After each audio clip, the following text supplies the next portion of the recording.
Short circuit जोगु जलीगला संपूर्ण घर। खबर पाई सहायतार हाथ बढ़ाइले पूर्वतन मंत्री प्रीतिरंजन घड़ाई। आज अपराह्न समय जड़े खटिकिया श्रमिक दुई बखरा चाल छपर घर सर्ट सर्किट जोगु जली संपूर्ण नष्ट हो जाइथिबा देखिबाकु मिलिछि।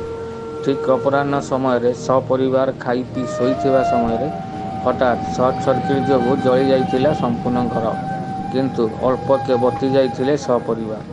सूचना था कि सुकिंदा ब्लॉक अंतर्गत पुहिका पंचायत देहुरी साहिर दाम देहुरी घर पोड़ी संपूर्ण नष्ट हो जाइछि। दाम देहुरी जड़े खटिकिया श्रमिक। प्रत्येक दिन श्रमिक काम करी जहाँ टंका आनती से परिवार प्रतिपोषण हुए। दामक दुई बखरा चाल छपर घर जली पाउंश होइजिबा फल तांको परिवार एबे केउंठी मुंड गुंजिबे ताहा एबे तांको परिवार पई बड़ चिंतार कारण पालटिछि। दामक घर पोड़ी जाउथुवा समय ग्रामवासी एकत्रित होई न्याय को आयत्त करने बहु चेष्टा करथिले, किंतु न्याय को आयत्त करि पारि नथिले। परे ग्रामवासी सुकिंदा दमकल बाहिनी को खबर देथिले। खबर पाई सुकिंदा दमकल बाहिनी घटनास्थल पहुंची न्याय को आयत्त करुथिबा बेले घरर समस्त आसबाबपत्र पोड़ी पाउंश हो जाइथिबा देखिबाकु मिलिथिला।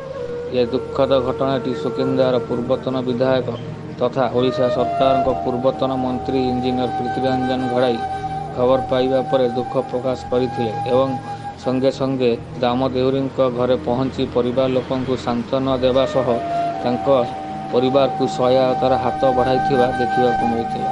पूर्वतन मंत्री सह बीजेडी युव संगठक निमलेन्दु बेहुरा, पुहिका पंचायत सरपंच प्रार्थी त्रिलोचन महाकुड़ एवं पुहिका पंचायत आग धाड़ीर बीजेडी कर्मी माने दाम देहुरी घरे उपस्थित थिबा देखिबाकु मिलिथिला।